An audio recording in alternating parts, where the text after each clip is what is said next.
Our moderator for today is Johanna Schneller, and it's now my pleasure to welcome the director, a producer, and members of the cast for the film Promise.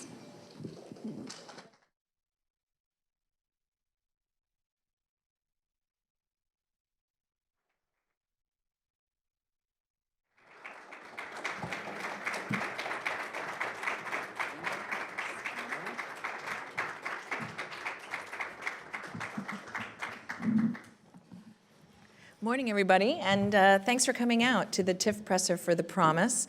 Today, we're really, really happy to have our director, Terry George, and members of his cast. I'm just going to go down in order. Charlotte Laban, Oscar Isaac, Shora Agdashlu, Angela Sarafian, Marwan Kanzari, and our producer, Eric Israelian. So I'm going to start things off by throwing out a couple questions, and then we'll turn it over to you guys, okay?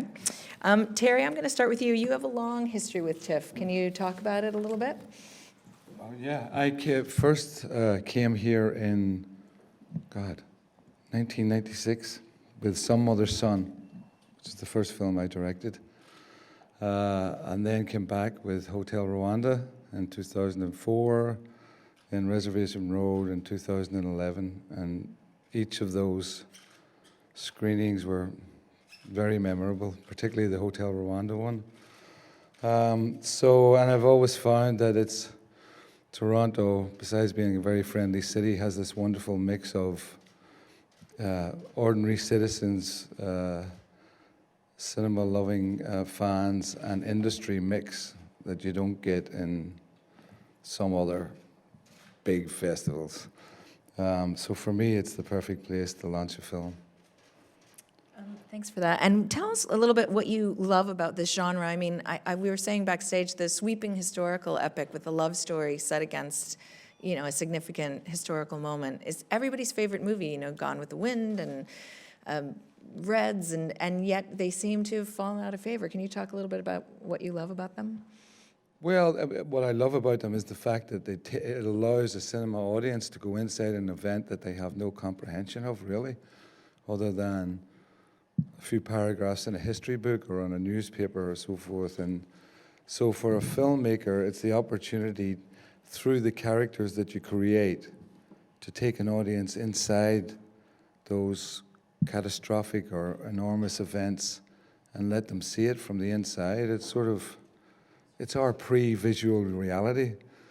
The characters become those glasses that Sony put out now, and allow them to experience those events through ordinary characters, particularly characters who find their humanity and their strength in dealing with those events. So I think it's produced the greatest films in cinema history: Schindler's List, Missing, Reds, The Killing Fields, Apocalypse Now, Deer Hunter, all of those great films. And the catastrophe of cinema at the moment is it's being neglected in favor of higher grosses at the box office, and I think that would be a real tragedy if this genre died out. Charlotte, did you know much about this story before getting the script? To be really honest, no, not really. But that's what's so good about our job, is that we get to learn so fast and so much about a subject that you would not maybe be attracted to before. And that was really, really good for me as a person and as an actress and yeah. Oscar, what kind of research, if any, did you do when you took this on? Well, a lot of it was talking with Terry. I was really shamefully ignorant of this story and history, and part of the process was just picking Terry's brain apart, because he had been doing so much work on it for such a long time, and was so well versed with all the history of what happened, and for me particularly reading about eyewitness accounts from survivors. Actually, I had some recordings of different survivors' stories that they would talk about when they were little kids and saw their grandma killed in front of them, or their mother left their little brother or sister by a tree when the baby was born. Really things that are incomprehensible as far as understanding how to even begin to imagine that experience. And so just reading a lot about that, and then speaking to as many real live Armenians as I could, just to get a sense of that, really that final Saroyan quote, which is the spirit of the whole thing, and the mixture of the tragedy with the, exuberance of life and survival. We were saying backstage that you feel like this is a story that kind of waited 100 years to be told. Can you elaborate on Watching that? it last night, I'm pretty familiar with the cause. I was born and raised in Iran until the age of 25 and lived next to millions of Iranians in Iran, in Tehran. I had many Armenian friends. They even taught me how to speak Armenian and count, Mekir Guyarek. So, yes, I can count. Therefore, when the story came about, I was so happy. I was so happy to be a part of this amazing saga of human beings. And another thing that attracted me to it a lot was the fact that it's so contemporary. It's such a timeless story. While we're filming it, we're watching Syrians walking miles to get to a safe place on CNN every night while we were shooting it. So it was amazing, and I immediately called my agent as soon as I finished it. Loved the story. It's usually the story that brings us together, and this one was larger than life. And right there and then I called my agent and I said, I want to do this. And then I found out Oscar is in it. I love Oscar. I've worked with Oscar before on Nativity. I was so happy. And then, of course, the rest of the cast, Charlotte, Angela, Marwan, and Terry George. Angela, you're of Armenian descent, is that right? Did this, can you talk a little bit about what this story would mean to you? If I could put it this bluntly, I'm a result of survivors from the Armenian genocide. So if they didn't survive, I wouldn't be sitting here now. And when I read the script, and it's something that for Armenians, as Eric would know, it's something that we've heard since we were little girl. Like, I was a little girl, and I've heard stories from my great-grandparents about how my great-grandmother committed suicide in front of her children, who were 7 and 5.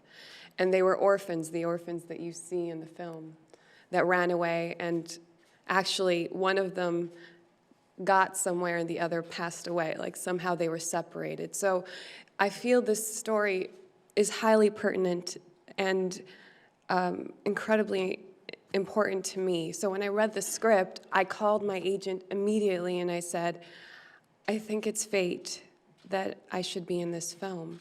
If it was done 20 years ago, I wouldn't be the right age to do it. So how lucky was I that I could be a part of this? And so I'm really honored to join this cast, incredible cast. Oscar Isaac, Charlotte, Christian Bale, Terry George. Yeah.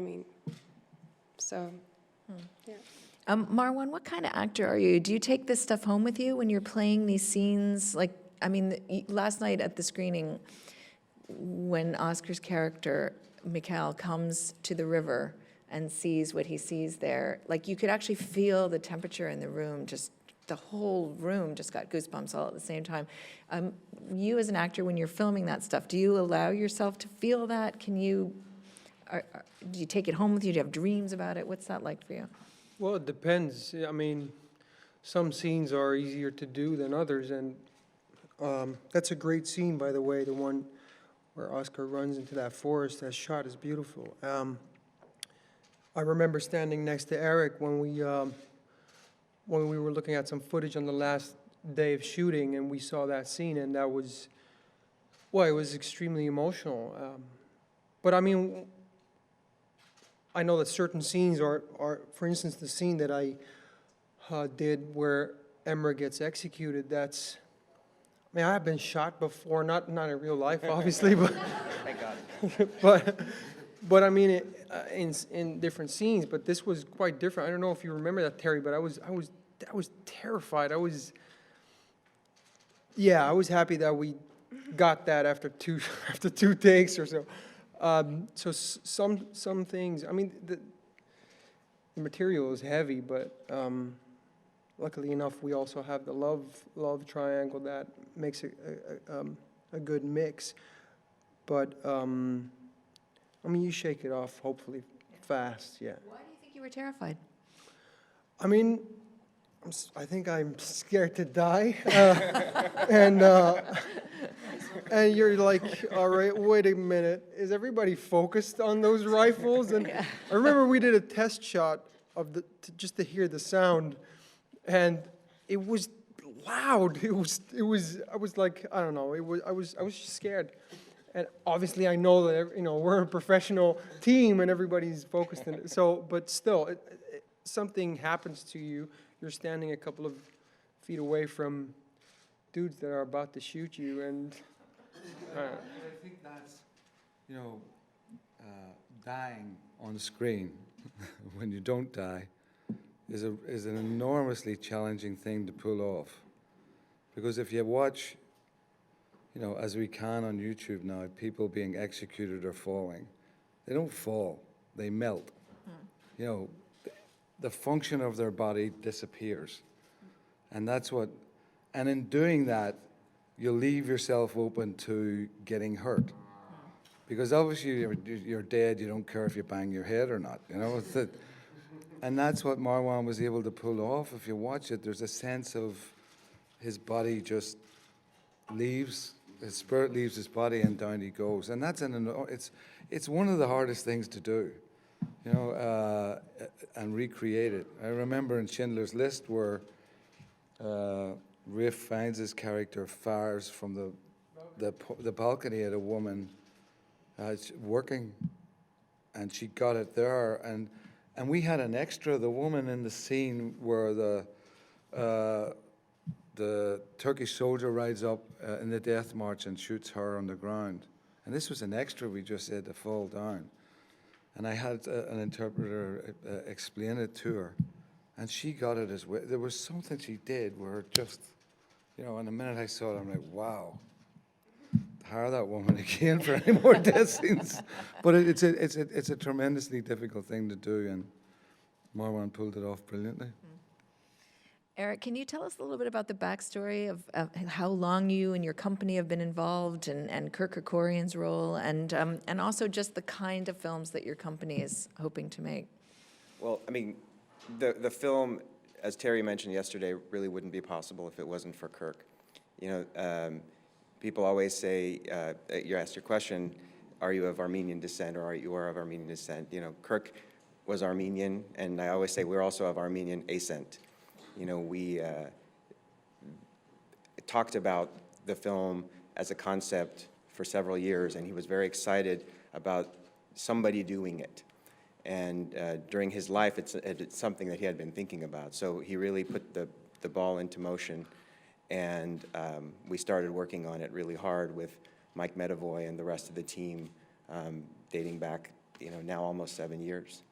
So it's very exciting and gratifying, and I'm so proud of everybody up here. Before we answer any other questions, I just wanted to say that. In terms of our goal initially was to tell just an amazing story, not a political story, but a film that would be moving and emotional and get people to think, and I think that's what we've done. And as Shora mentioned, unfortunately, it's very relevant, because when we first started out, it was like, okay, how do we make this relevant? and the world caught up with us, unfortunately. And so it's not about genocide resolutions and things like that. I mean, that's something that will happen in due time, and I'm very proud that we're in Canada, which has acknowledged the Armenian genocide and recognized it. But truthfully, I think for people to take something from this story and then do something with their own lives today, these people all did that. Thank you. I'm going to throw this open to people. Hey, you guys all know the drill, so if you put your hand up, we'll give you a mic, and I'll call anyone in order. Yeah, let's go with my pal in the front row. Yeah. Good morning, afternoon, whatever it is now. Bruce Kirkland from the Toronto Sun Media. And while it is a personal human story set against a historical background, it's also political, because you can't avoid it. I remember being at the Cannes Film Festival when the Canadian film Ararat was presented, and the deniers came forward, just like decades of Holocaust deniers. And I'm wondering, and this is for Terry and Eric, I'm wondering what you think you're going to face now. Have things changed since the film Ararat? Can you now just deal with presenting a story and not having it questioned in that manner? And if it is going to be questioned, what do you want to say to the people who still persist in denying the obvious truth? Well, yeah, there's two sides to this. There's the political influence of the Turkish government, which has, over the course of a century, managed to stifle and repress and deny this event.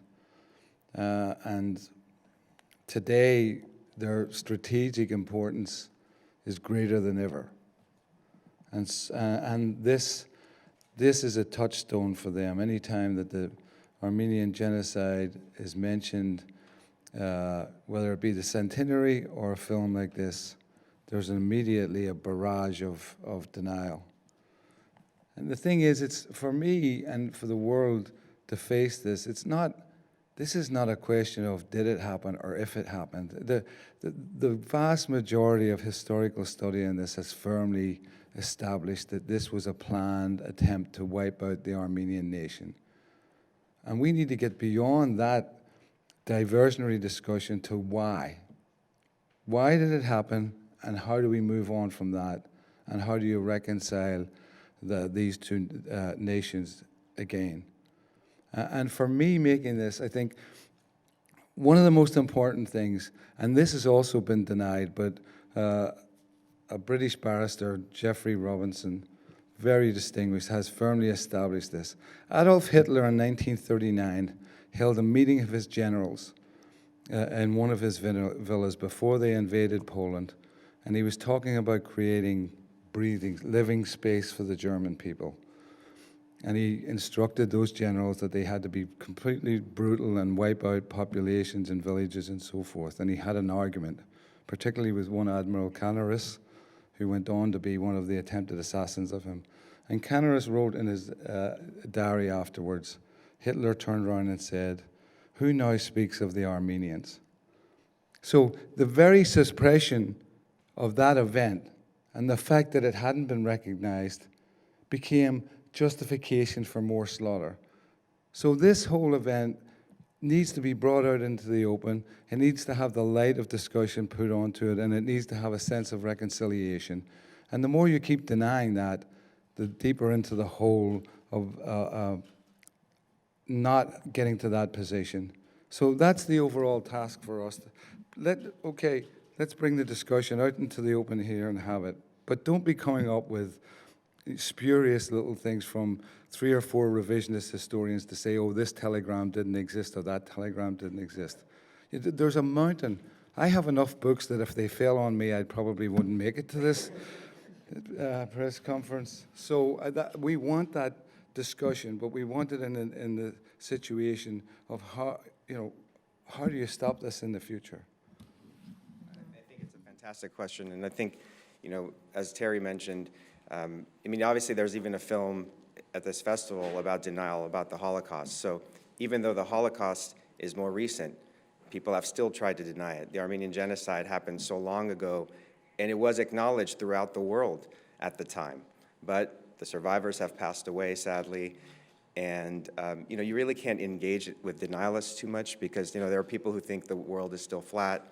There are people who think that there's no climate change, and it sounds kind of convincing until you realize that there's an agenda behind it. So, like you said, there are politics involved, but at the same time, we really did set out to make just a beautiful movie, and then allow people, just like all forms of art, to form their own opinions. Have you actually run into deniers? Oh, absolutely. Just go on the internet now. Yeah. And Today. Do you have a set answer for them, or do you just patently refuse to engage with them, or? I mean, Terry has his own way too, but I think that. Well, no, the funny thing, today, Eric showed me a tweet that said, of course there was no genocide, because if Turkey committed genocide, there'd be no Armenians left. That's basically, we think, how do you, you can't, but look, we know the amount of, bullshit and slurs that comes from social media now. And I think you have to try to keep the debate on a level of discussion about what the film hopes to achieve in moving the ordinary person to understand what went on and read more about it. It's interesting that you have a journalist character who says at one point, without journalism, the world will never know about this, right? Is that something that you put in specifically to, Yeah, well, but it's a legitimate argument about sometimes. Really for all of you, by the way. Yeah. Yeah. The objectivity of journalists and their involvement. What do they get involved or not? And but yeah, there are many. The Rwanda, for 10 years before suddenly there were 4 movies being made through some miracle of God. Before that, it was basically a buried subject, an avoided subject. As I say, Terry, I have friends who work with Human Rights Watch, and they were just watching that brief scene that you were mentioning, and they couldn't believe how important that concept is to what work they do in the world. And and the social impact potential of art form like this is really unprecedented. But again, when Terry wrote that line, this wasn't all happening. So they said that is our life right now, in being a journalist. And then Mikhail's perspective of how wonderful it must be for you to go back and, in the comfort of your American home and write about it. So there's that tension with people writing about atrocities in the world. And, it's unbelievable how true to life the film is. There was another question in the front row. Did you? Thanks. Lauren LaRose with the Canadian Press. You actually touched on my question about the press, so I wanted to ask specifically about the portrayal of women in this film. We don't often see films about conflict where women feature so prominently, and in the case of Charlotte's character, she's right there on the front lines. I was wondering if you could, this is for Terry or anybody on the panel, to speak to that in terms of how women are portrayed in this film. Do you want to start, or? No, you can start after.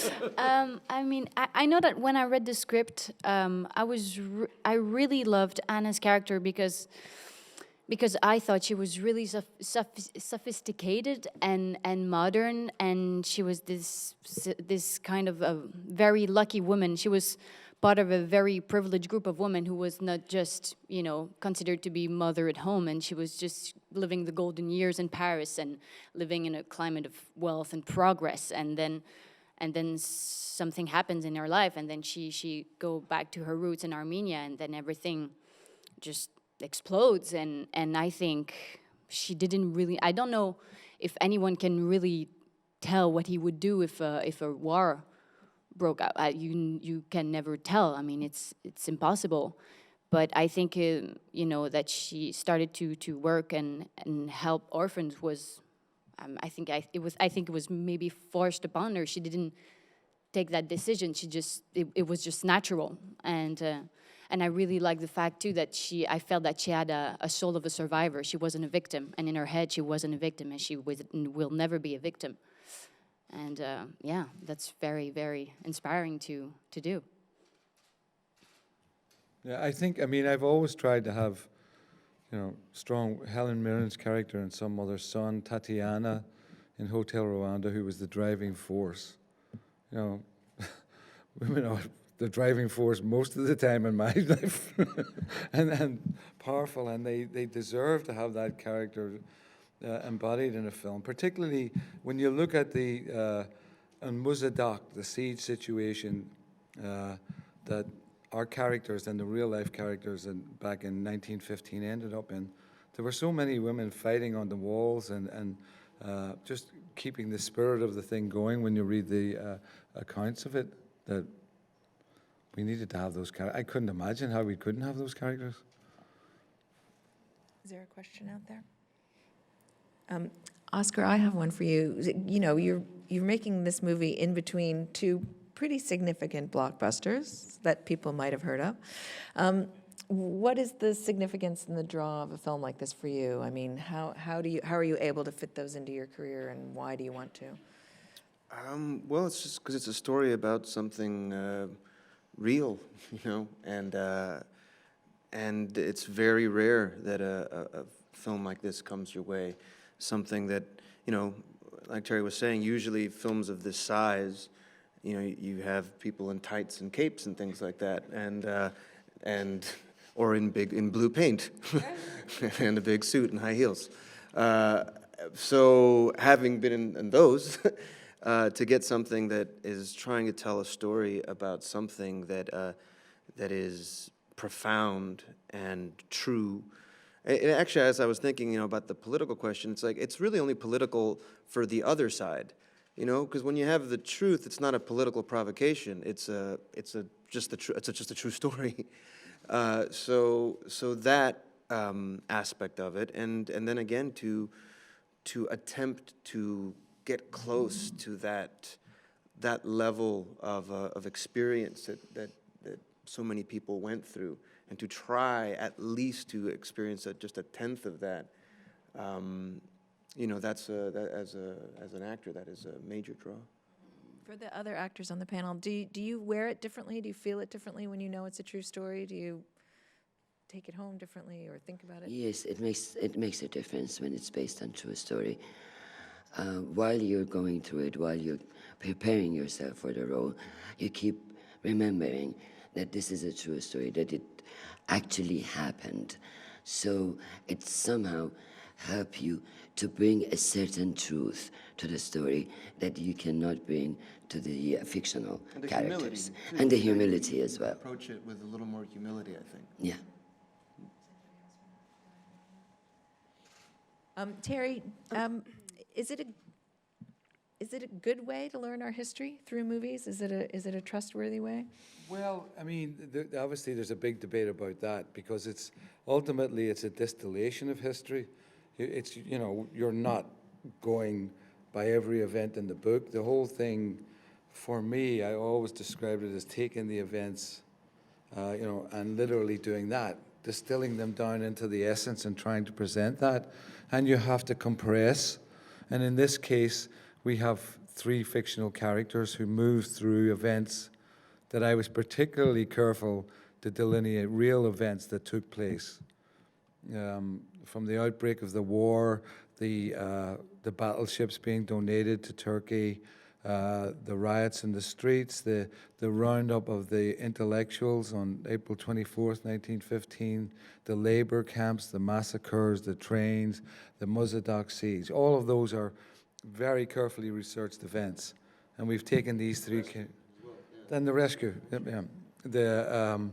And we walk our characters through that, and so yeah, you have to be extremely careful about what you compress and how you explain that. I always want to be able to defend each scene for a particular reason in its relationship to history. You can't have, you know, you can't come up with events out of whole cloth and just drop them in there and make them. I have to be able to defend almost every frame of this film. So, sorry. Just add that also, not only were the events, I feel, very truthful, but the relationships and the characters. Being Armenian, when I read the script, I would say, oh, I see the qualities of an Armenian man in Mikhail, for example, and I see why Charlotte's character is this kind of woman. And so when it became, for example, the difference between a character like Charlotte's, who's seen the world, versus a girl who's just simply from the village, it's all kind of really beautifully written in the script. So along with the fictional element of the characters, there's a lot of Armenianness in all of them. If you are Armenian, you would know what kind of man this is and what kind of woman that is. And so I think that spirit lives in these characters. And I only wanted to add that because I think that's what makes the movie really special, is that you feel it when you read the lines from the script. And I would at times get goosebumps. You kind of see Komitas. He's an incredible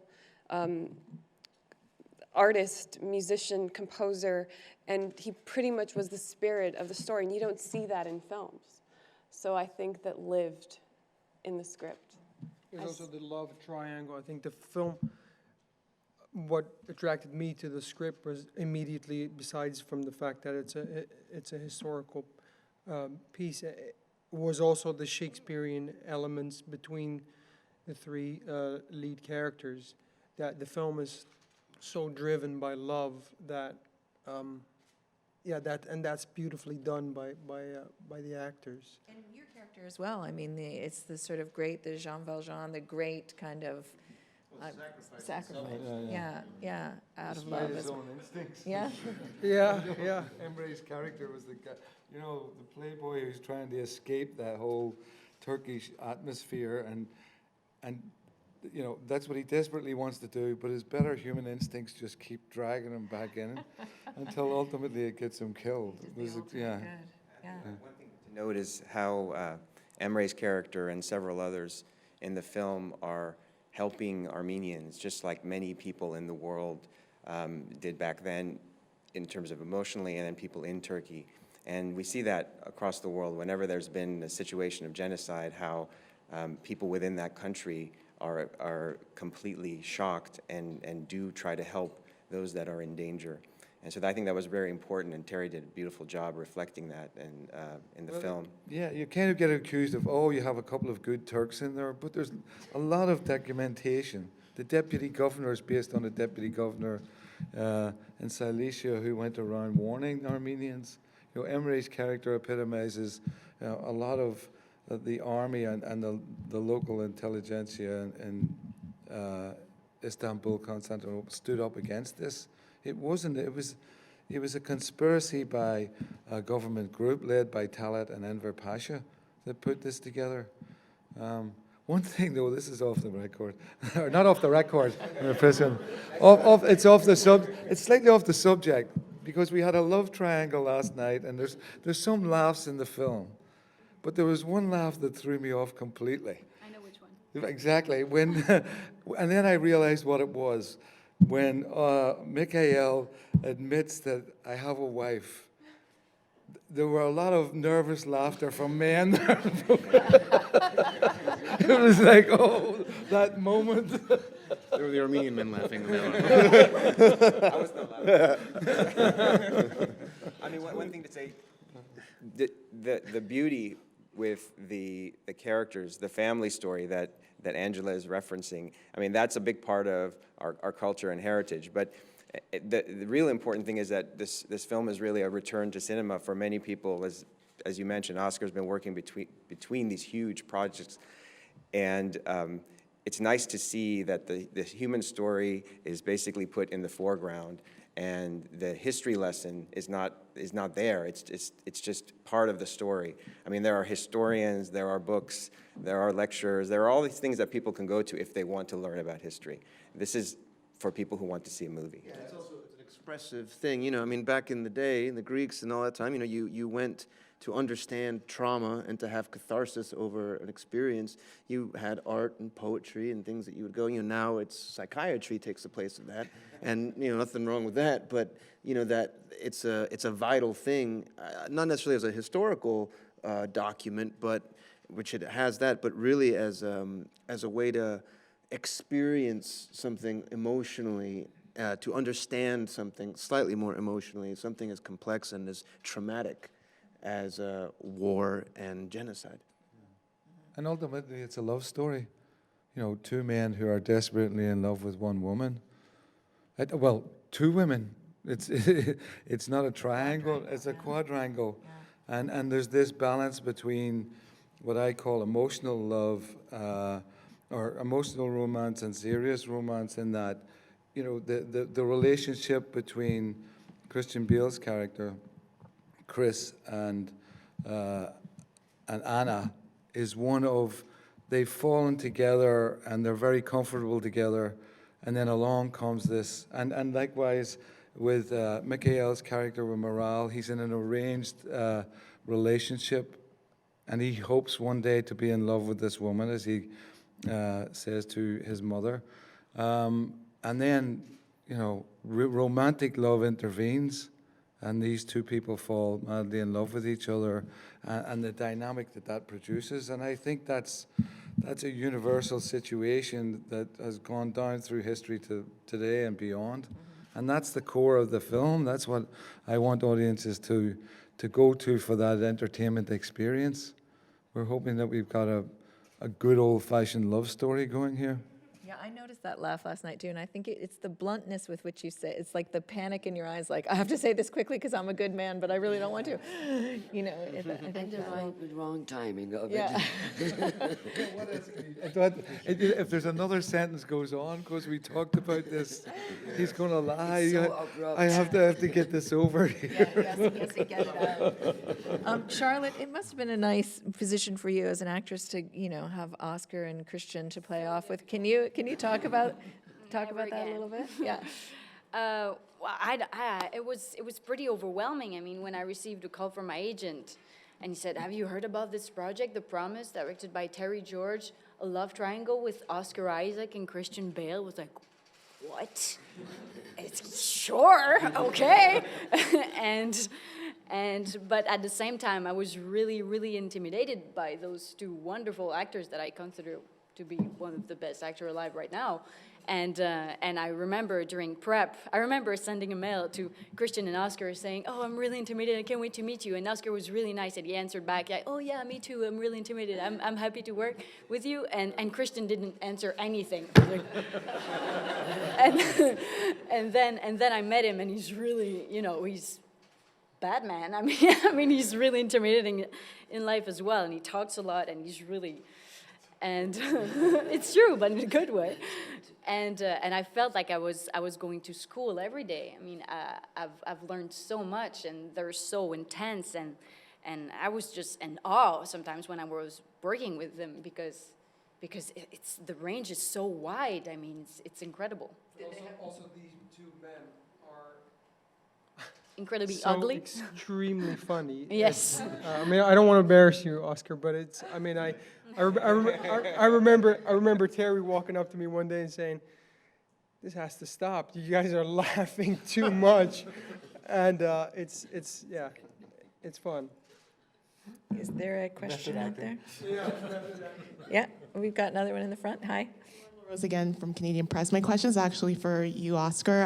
The scene with all of those bodies by the river was just incredibly raw and very powerful to watch. I was wondering what that experience was like for you to film, because it really came through how painful and raw that must have been. Thank you. Yeah, it was incredible. It required a lot of kind of focus, and I think it was, it's one of those things where you do a lot of preparation and you read as much as you can and try to feel some of that, and then on the day, just kind of pray that it's there, and try to get to a space where you're just seeing through your eyes and not in here at all, and sometimes grace happens and your body agrees and it allows you to go there, and often it doesn't. And luckily that day it did, but it's in a thing like that, there's no real, there's no real piloting that happens. You just it just goes. We were saying backstage that a lot of the actors were watching that and crying, right? That moment, like it had that impact even on the set. Isn't that what you were saying? When he held me, I remember like all of that energy going into my body, and I couldn't stop the tears from coming on my face. I'm like, I hope they don't have a camera on me right now, because it was. They did. We saw it. Oh, you saw the tears? Oh no, I'm supposed to be dead. $10,000 to take it out. Oh God. But I remember the way he cried, the way it was coming out of him. It was like the wail of someone. Really, there was almost something like, even Armenian in that, so specific, the way that you cried. And the way that and I felt the whole thing, and I remember thinking, oh my God, I can't believe this is happening. And seeing those bodies there, initially, I was like, oh, it's just a set, whatever, who cares? And then I remember walking down, and anyway. I mean, it was also that, it was Terry being incredibly gentle and keeping the set quiet and, you know, allowing our imaginations to really go there and be there and as whatever as it sounds, having some kind of sacred space around that and taking it seriously in that moment. And, you know, that the area that we found, the weather, it was like, it had been so sunny and hot every single day. And the day that we do this scene, the skies go gray, there's a mist, yeah, and just the production design, everything about it conspired to, you know, create a situation where something really happened. But it's really about letting great actors stand back and let Oscar do his thing. I mean, and you hope that you get it the first, because it's the first time, but then Oscar wanted to go again for a second time to go to that space. And it's happened to me, it happened with Don Cheadle in Hotel Rwanda, where he's hiding and he spots blood on his shirt or his tie, and he goes to take it off and he breaks down and he ends up almost strangling himself to get the tie off.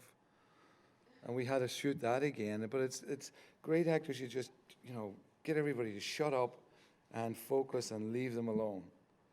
And that moment will come from that, because you feel it down, you know, they know what that place they're going to. And you did that, Terry. I think that we had the freedom at times with Oscar to find the scene rather than kind of decide, do this, that. You gave us that freedom. I remember that scene when Morale is in bed. With Oscar, we just kind of lived off each other, and it was really, really fun. The whole thing was that way, unpredictable, kind of. That's what, I like those small, you know, stand back and let the actors do it, you know. That's why I cast 2 superheroes in the lead. Yeah. And we're running out of time. Is there one more question? I'll ask you one last question, if there's none out there. So I'll ask you one last question. The film addresses the concept of revenge a little bit. God help me, I want revenge. And I think it's a really interesting way of addressing it, because it's not pro-revenge, but it brings up the feelings that everybody has. And I guess my final question is sort of what is all of your takeaway about how to go forward from something like this, and what's the best way of not being full of vengeance but making a change? I mean, Oscar Michael says that, and Anna answers it. Our revenge will be to survive, you know, and go on, and then propagate, build the culture, and put the word out and fight for recognition of this terrible crime, the worst possible crime on the law books, genocide, took place, needs to be reconciled, and then recovered from by both of these nations in order for real peace to be established in that region. Yes. Yes. We agree. Absolutely. Angela's the answer, right? The living legacy is the answer. Yeah. Well, thank you all very much, and thank you all for coming. I really appreciate it. Best of luck with the film.